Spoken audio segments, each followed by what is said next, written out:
আউযু বিল্লাহি মিনাশ শাইতানির রাজিম বিসমিল্লাহির রহমানির রহিম। সূরা ফুসসিলাতের ১ থেকে ৫৪ আয়াতের বাংলা অনুবাদ। ১ হামিম। ২ পরম দয়াময় পরম দয়ালুর নিকট হতে অবতীর্ণ। ৩ এক কিতাব যার আয়াতগুলো বিস্তারিতভাবে ব্যাখ্যাকৃত, আরবি ভাষার কোরআন, জ্ঞানসম্পন্ন মানুষদের জন্য। ৪ সুসংবাদবাহী ও সাবধানকারী, কিন্তু ওদের অধিকাংশই এ কোরআন থেকে মুখ ফিরিয়ে নিয়েছে, কাজেই ওরা শুনবে না। ৫ তারা বলে, তুমি আমাদেরকে যার দিকে ডাক দিচ্ছ তার থেকে আমাদের দিল আবরণে ঢাকা আছে, আর আমাদের কানে আছে বধিরতা। আমাদের আর তোমাদের মাঝে আছে এক পর্দা, অর্থাৎ তোমার দিন প্রচারের কারণে আমাদের ও তোমাদের মাঝে বিচ্ছেদ ঘটে গেছে। কাজেই তুমি তোমার কাজ করো, আমরা আমাদের কাজ করি। ৬ বলো, আমি তোমাদের মতোই একজন মানুষ। পার্থক্য শুধু এই যে আমার কাছে ওহী করা হয় যে তোমাদের ইলাহ কেবল এক ইলাহ। কাজেই তোমরা তাঁরই সরল সঠিক পথে চলো, তার কাছে ক্ষমা প্রার্থনা করো। ধ্বংস তাদের জন্য যারা আল্লাহর সাথে অন্যদেরকে শরীক গণ্য করে। ৭ যারা জাকাত দেয় না আর তারা আখিরাত অমান্য করে। ৮ যারা ঈমান আনে আর নেক কাজ করে তাদের জন্য আছে এমন পুরস্কার যা কোনো দিনও বন্ধ হবে না। ৯ বলো, তোমরা কি তাকে অস্বীকারই করছো যিনি জমিনকে সৃষ্টি করেছেন দুদিনে আর তার সমকক্ষ বানাচ্ছ? তিনিই তো বিশ্বজগতের রব। ১০ জমিন সৃষ্টির পর তাঁর বুকে তিনি সুদৃঢ় পর্বতমালা স্থাপন করেছেন। জমিনকে বরকতমণ্ডিত করেছেন আর তাতে প্রার্থীদের প্রয়োজন মোতাবেক নির্দিষ্ট পরিমাণ খাদ্য সঞ্চিত করেছেন ৪ দিনে। ১১ তারপর নজর দিয়েছেন আকাশের দিকে, যখন তা ছিল ধোঁয়ার মতো। তখন তিনি আকাশ আর পৃথিবীকে বললেন, আমার অনুগত হও, ইচ্ছায় অথবা অনিচ্ছায়। উভয়ে বলল, আমরা স্বেচ্ছায় অনুগত হলাম। ১২ অতঃপর তিনি আকাশমণ্ডলীকে ৭ আকাশে বিন্যস্ত করলেন দুদিনে, আর প্রত্যেক আকাশকে তার বিধি ব্যবস্থা ওহীর মাধ্যমে প্রদান করলেন। আমি আলোকমালার সাহায্যে দুনিয়ার আকাশের শোভাবর্ধন করলাম আর সুরক্ষার ও ব্যবস্থা করলাম। এ হলো মহাপরাক্রমশালী সর্বজ্ঞ আল্লাহর সুনির্ধারিত ব্যবস্থাপনা। ১৩ অতঃপর তারা যদি মুখ ফিরিয়ে নেয় তাহলে বলো, আমি তোমাদেরকে অকস্মাৎ শাস্তির ভয় দেখাচ্ছি। আদ ও সামুদের উপর নেমে আসা আকস্মাৎ শাস্তির মতো। ১৪ তাদের কাছে যখন তাদের অগ্রে ও পশ্চাতে একের পর এক রাসূলগণ এসেছিল আর বলেছিল, তোমরা আল্লাহর ছাড়া কারো ইবাদত করো না, জবাবে তারা বলেছিল, আমাদের প্রতিপালক ইচ্ছে করলে তো অবশ্যই ফেরেশতা নাজিল করতেন। কাজেই তোমাদেরকে যা দিয়ে পাঠানো হয়েছে আমরা তা অমান্য করছি। ১৫ আর আদ এর অবস্থা ছিল এই যে দুনিয়াতে তারা নাহক অহংকার করেছিল আর বলেছিল, আমাদের চেয়ে শক্তিশালী আর কে আছে? তারা কি চিন্তা করে দেখেনি যে আল্লাহ যিনি তাদেরকে সৃষ্টি করেছেন শক্তিতে তাদের চেয়ে প্রবল? কিন্তু তারা আমার আয়াতগুলো অস্বীকার করতেই থাকল। ১৬ অতঃপর আমি অশুভ দিনগুলোতে তাদের বিরুদ্ধে ঝঞ্ঝাবায়ু পাঠালাম, যাতে তারা দুনিয়ার জীবনে অপমানজনক শাস্তি আস্বাদন করে। আখিরাতের শাস্তি অবশ্যই অধিক লাঞ্ছনাদায়ক, আর তারা সাহায্য প্রাপ্তও হবে না। ১৭ আর সামুদের অবস্থা এই যে আমি তাদেরকে সঠিক পথে চলার নির্দেশ দিয়েছিলাম, কিন্তু তারা সঠিক পথে চলার পরিবর্তে অন্ধ হয়ে থাকতেই পছন্দ করেছিল।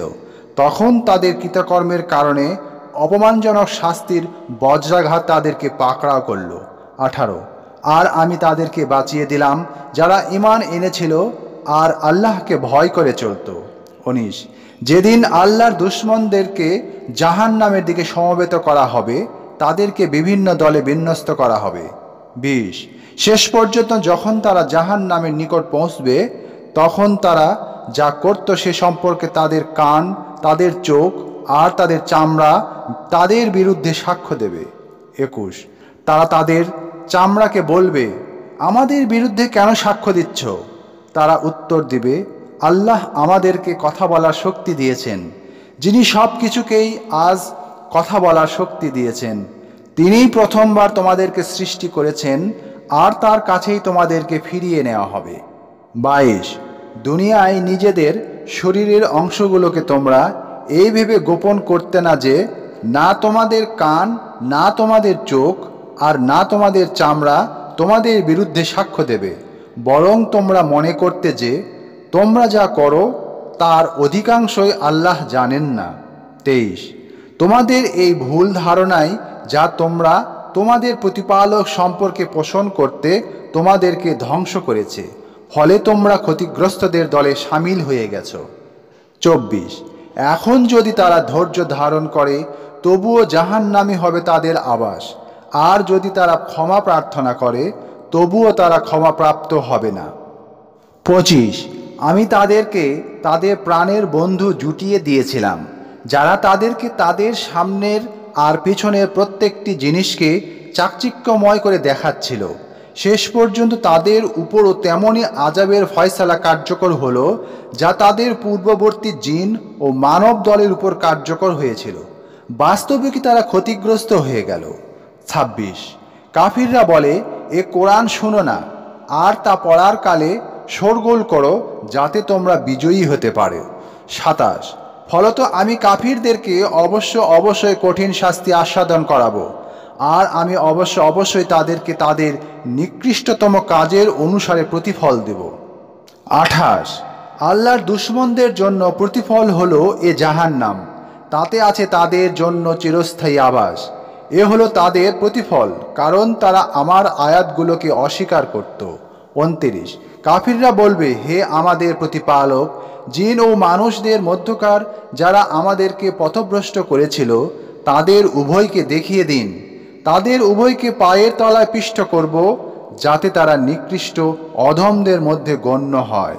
30, যারা বলে আমাদের প্রতিপালক আল্লাহ, অতঃপর সে কথার উপর সুদৃঢ় থাকে, ফেরেশতারা তাদের নিকট অবতীর্ণ হয় আর বলে, তোমরা ভয় করো না, চিন্তা করো না, আর জান্নাতের সুসংবাদ গ্রহণ করো যার ওয়াদা তোমাদেরকে দেওয়া হয়েছে।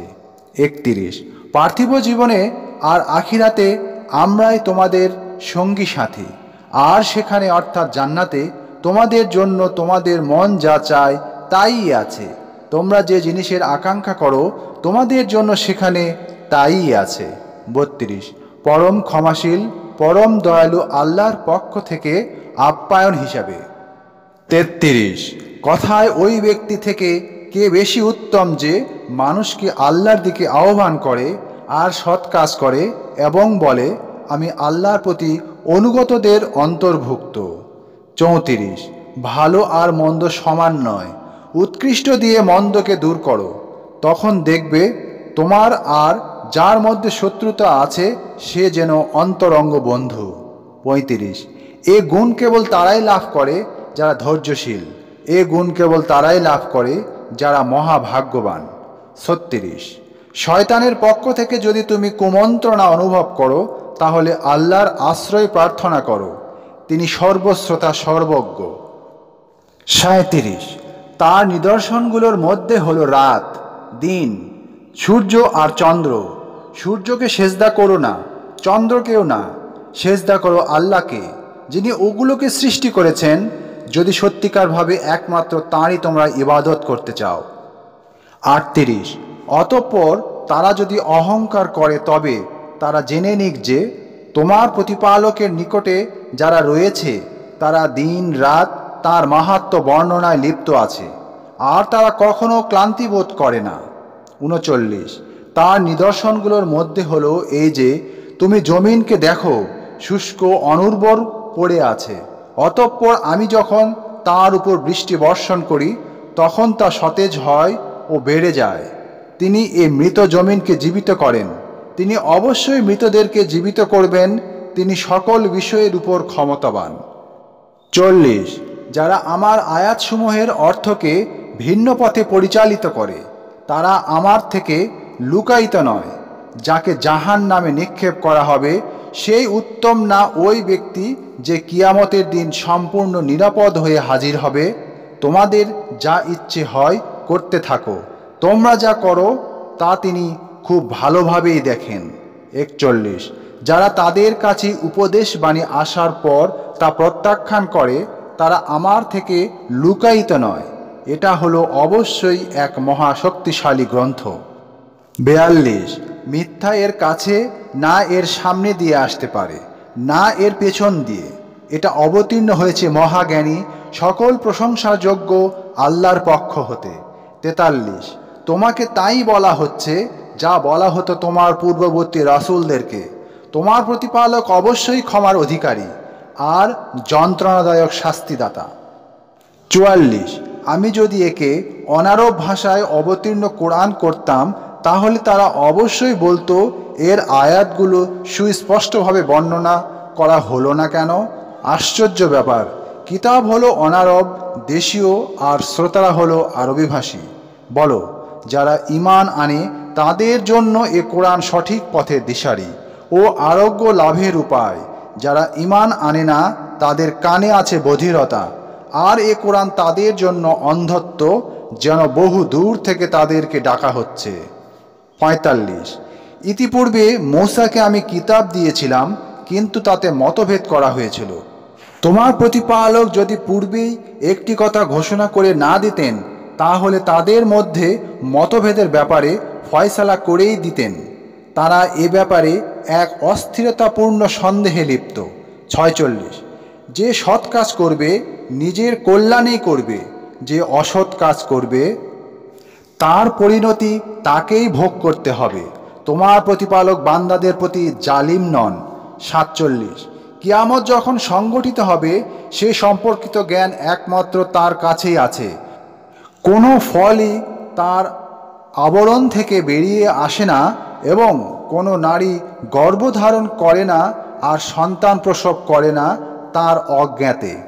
যেদিন তিনি তাদেরকে ডেকে বলবেন, আমার শরীকরা কোথায় তোমরা যেগুলো বানিয়ে নিয়েছিলে? তারা বলবে, আপনাকে নিশ্চয়তা দিচ্ছি যে আজ আমাদের কেউ আপনার শরীক থাকার ব্যাপারে সাক্ষ্যদাতা হবে না। 48 পূর্বে তারা যাদেরকে ডাকত তারা তাদের থেকে উধাও হয়ে যাবে আর তারা বুঝতে পারবে যে তাদের পালানোর কোনো জায়গা নেই। 49 মানুষ নিজের কল্যাণ কামনায় দুআ প্রার্থনা করতে ক্লান্ত হয় না, আর মন্দ যখন তাকে স্পর্শ করে তখন সে নৈরাশ্যে ডুবে যায়। 50 দুঃখ বিপদ মানুষকে স্পর্শ করার পর আমি যখন তাকে আমার অনুগ্রহ আস্বাদন করাই তখন সে অবশ্যই বলে, এটা আমার ন্যায্য পাওনা। কিয়ামত যে সংগঠিত হবে আমি মোটেই তা মনে করি না। আর যদি আমাকে আমার প্রতিপালকের নিকট ফিরিয়ে নেওয়া হয় তবে তার কাছে আমার জন্য অবশ্যই কল্যাণ আছে। অতঃপর আমি কাফিরদেরকে অবশ্যই জানিয়ে দেব তারা দুনিয়াতে কি কাজ করেছিল, আর অবশ্যই তাদেরকে আমি কঠিন শাস্তি আস্বাদন করাবো। 51 আমি যখন মানুষকে নিয়ামত দেই তখন সে মুখ ফিরিয়ে নেয় আর পাশ কেটে আমার থেকে দূরে সরে যায়, আর যখন মন্দ তাকে স্পর্শ করে তখন সে লম্বা চওড়া দোয়া করতে থাকে। 52 বলো, তোমরা কি ভেবে দেখেছো এ কোরআন যদি আল্লাহর পক্ষ থেকেই এসে থাকে আর তোমরা সেটাকে অস্বীকার করতেই থাকো তাহলে সে ব্যক্তি ছাড়া অধিক পথভ্রষ্ট আর কে আছে যে বিরোধিতায় বহু দূরে চলে গেছে। 53 আমি তাদেরকে আমার নিদর্শনাবলী দেখাবো। দূর দিগন্তে অর্থাৎ দূর পর্যন্ত ইসলামের আলো বিচ্ছুরিত হবে, আর তাদের নিজেদের মধ্যেও অর্থাৎ কাফিররা নতজানু হয়ে ইসলাম কবুল করবে। যখন তাদের কাছে স্পষ্ট হয়ে যাবে যে এ কোরআন সত্য, এটা কি যথেষ্ট নয় যে তোমার প্রতিপালক সব কিছুরই সাক্ষী? 54 শুনে রাখো, এরা তাদের প্রতিপালকের সঙ্গে সাক্ষাতের ব্যাপারে সন্দেহে পড়ে আছে। শুনে রাখো, তিনি সব কিছুকেই বেষ্টন করে আছেন। এই ছিল সূরা ফুসসিলাতের 1 থেকে 54 আয়াতের বাংলা অনুবাদ। পরবর্তীতে সূরা শুরার 1 থেকে 53 আয়াতের বাংলা অনুবাদ পেশ করব ইনশাআল্লাহ। সবাই ভালো থাকবেন। আসসালামু আলাইকুম ওয়া রাহমাতুল্লাহ ওয়া বারাকাতুহু।